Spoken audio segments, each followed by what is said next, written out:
Fast and Furious 6 helped fuel the biggest Memorial Day weekend box office ever, according to Hollywood.com. The Fast and Furious sequel took in $120 million, the second largest film opening this year, and a record for Comcast's Universal Pictures. Our senior West Coast correspondent Jon Erlichman has more in today's New Hollywood.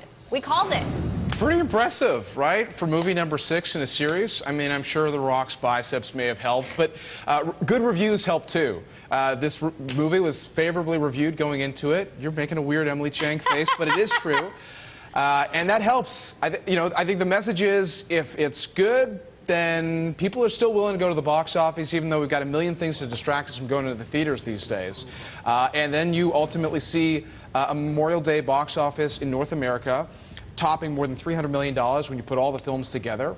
And that is indeed a new record. That doesn't mean, though, that more people are sitting in theaters, because here's what's happening. You're seeing price increases year after year. You're seeing a lot more people going to 3D movies and IMAX movies, and those cost more.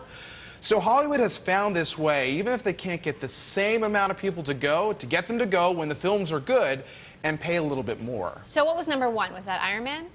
Iron Man, big. Yeah, this year, you mean? Yeah. Yeah, you've got Iron Man 3 that has led the way. And, that gets us to what these movies cost. I mean, there's a film that cost about $200 million to make.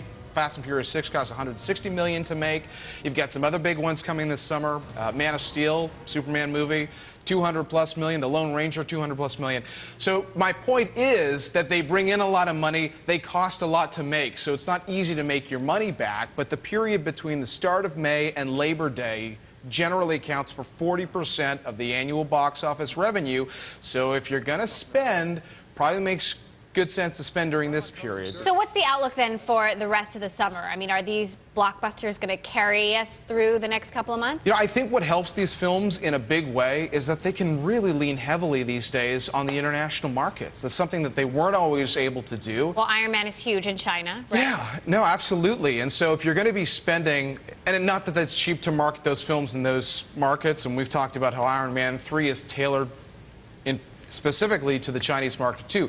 That all adds up in terms of cost, but it opens the door in terms of opportunity, especially when you've still got a pretty flat box office as far as attendance goes here in the U.S. Well, I might not be seeing Fast and Furious 6 anytime. That's okay. But I really want to see the Gatsby. Yeah. That's what I want to see. In 3D, it's supposed to be wild.